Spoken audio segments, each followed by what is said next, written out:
இப்போ உள்ள பிள்ளைங்கலாம் செம ஆக்டிவா இருக்காங்கங்க. எப்படின்னா, ஒரு கண்ணாடி மாதிரி.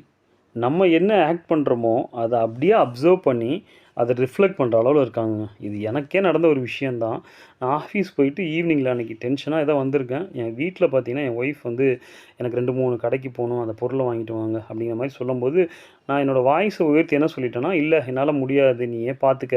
அப்படின்னு சொல்லி நான் வந்து உட்காந்துட்டேன். இத அப்சர்வ் பண்ண என்னோட 2 பொண்ணுங்களுமே என்கிட்ட வந்து கேட்குறாங்க, "அப்பா எனக்கும் அப்ப ஏதாச்சும் ஒரு விஷயம் வேணும், தேவைப்படுது அப்படின்னா, என் ஃப்ரெண்ட்ஸ் ஆகட்டும், என்னோட ரிலேட்டிவ்ஸ் ஆகட்டும், ஏன் இல்லன்னா உங்ககிட்டயே கூட நான் இந்த மாரி கத்தி தான் பேசணுமா?" அப்படின்னு சொன்னதும், it hurts me a lot.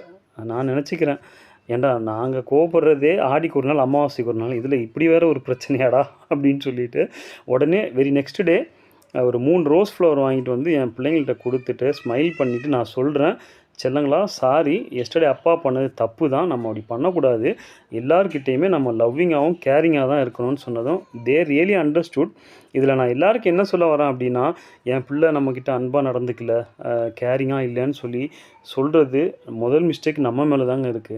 நம்ம என்னவா இருக்கோமோ, அத பார்த்து தான் நம்ம பிள்ளைங்க வளர்றாங்க. They just copy us, they just reflect as.